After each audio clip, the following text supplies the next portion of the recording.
Itu dia Eriksen. Waduh, Nesri bener-bener. Kebobolan. Nesri jadi keinget nih. Waktu zaman Portugal kalah sama Maroko ya. Nggak apa-apa Onana. Gas terus.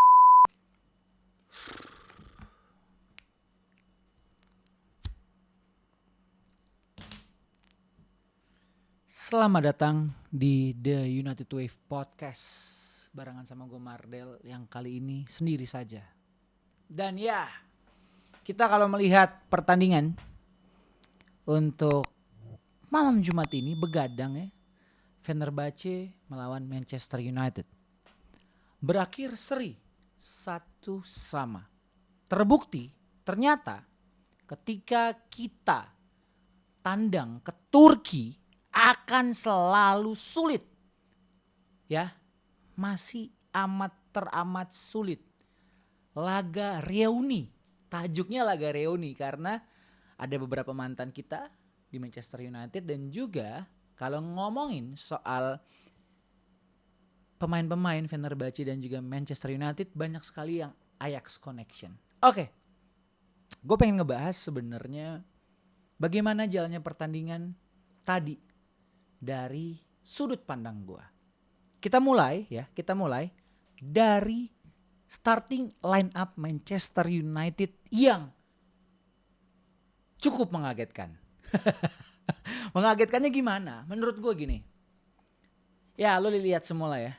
Mazraoui dimainkan menjadi number 10. Menggantikan Bruno Fernandes.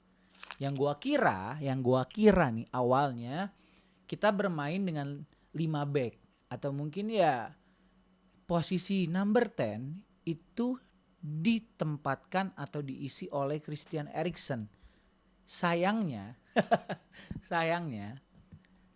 malah Mazraoui yang di sana. Oke, Ten Hag mencoba bereksperimen.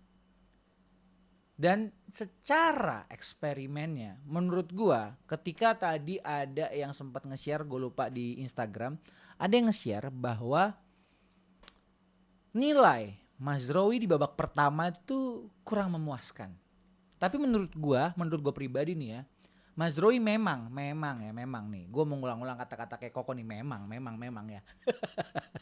Memang Mazraoui itu ketika build up serangannya segala macam mungkin dia tidak terlalu kelihatan. Tapi ketika untuk membantu pertahanan sudah menjadi tugasnya dan cukup baik untuk bisa membantu turun.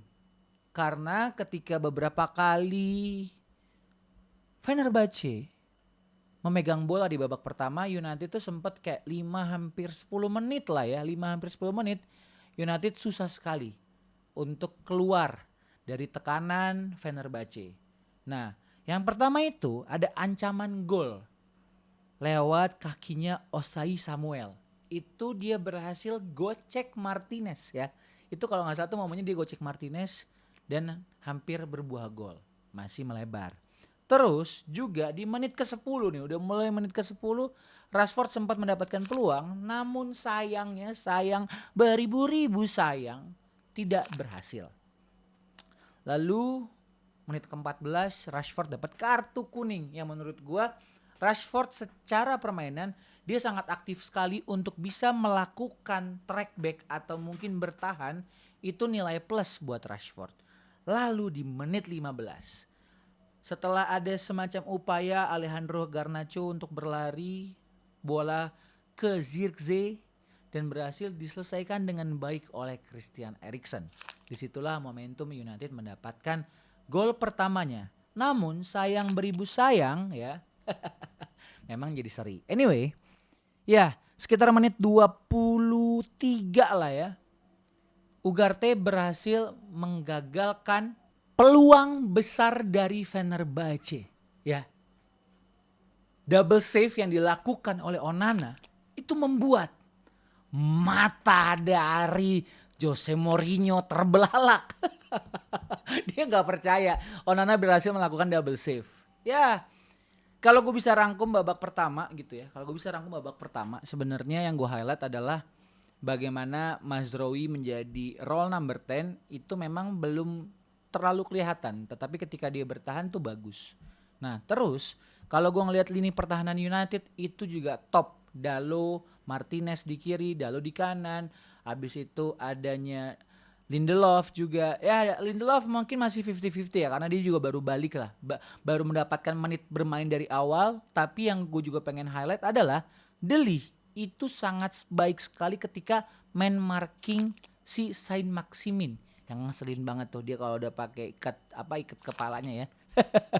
Ya babak pertama United bisa mendapatkan gol. Terus juga sempat nih ya fotonya ada Casemiro sempat pelukan sama Mourinho juga.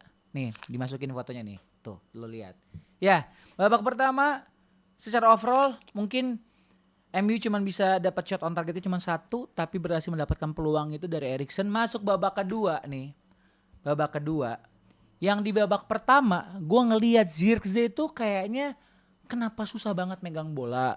Kenapa masih belum juga bisa maksimal dan optimal ya.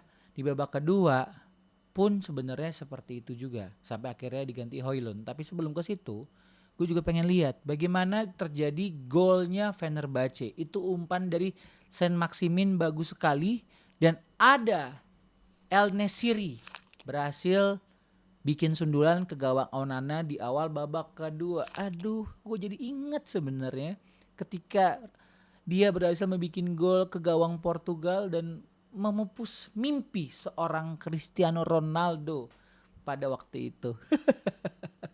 Ya, Rasmus Højlund juga langsung menggantikan Zirkzee gitu ya di sekitar menit 55. United beberapa kali juga berupaya untuk bisa keluar dari tekanan. Mereka berusaha untuk bisa membalikan kedudukan. Dan ya terjadi suatu malapetaka untuk Fenerbahce. Yang dimana Jose Mourinho marah-marah tuh. Sempat ada harusnya tuh yang pemain nomor 21 tuh katanya penalti cuman ternyata gak penalti dan Mourinho terlalu reaktif akhirnya kartu merah. Ya Jose Mourinho being Jose Mourinho ya.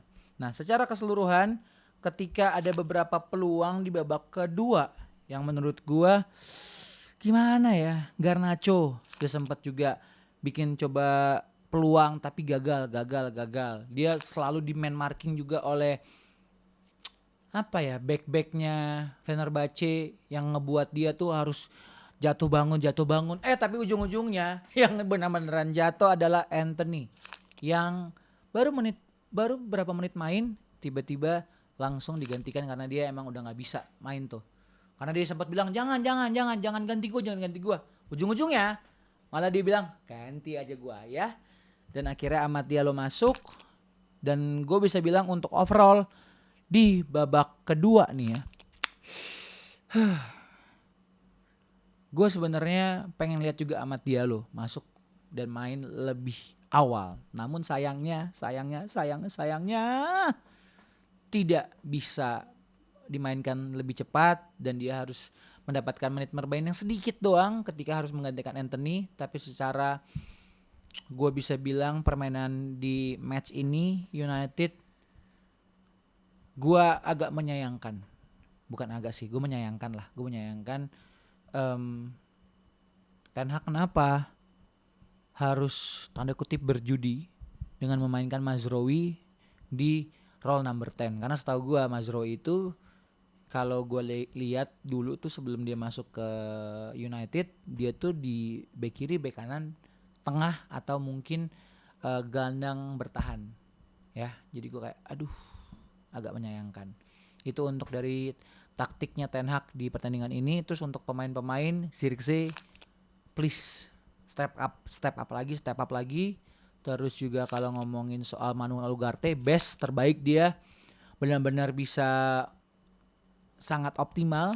Terbukti di babak pertama dia berhasil juga menggagalkan peluang emas dari Fenerbahce. Terus juga Rashford nggak terlalu kelihatan, Eriksen so-so meskipun dia bikin gol. Lindelof lah, kalau Lindelof gue rasa sih ya nggak bisa menyalahkan Lindelof juga karena En-Nesyri itu punya satu potensi atau kemampuan bola atasnya itu sangat bagus sekali. Jadi gue cukup mixed feeling untuk di game ini. Jadi semoga lawan West Ham nanti ya kita akan coba lihat lagi. Tapi teman-teman, gue juga pengen kasih tahu ke lu, turunkan ekspektasi ketika menonton Manchester United. Kita nikmati saja kekalahannya, serinya, dan kita rayakan juga menangnya. Semua itu ya udah, kita nonton aja. Sampai nanti mungkin pertengahan musim ini kita akan lihat Ten Hag bisa sejauh apa. Dan nantinya pasti manajemen juga akan lihat kok apakah Ten Hag masih bisa dipercaya untuk terus-menerus melatih United dengan naik turunnya performa, atau malah dia harus sesegera mungkin pindah. Itu aja dari gua.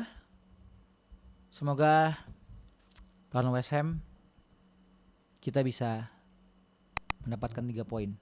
Tapi aduh, gua nggak mau berekspektasi lagi. Ya udahlah, nonton aja. Ciao.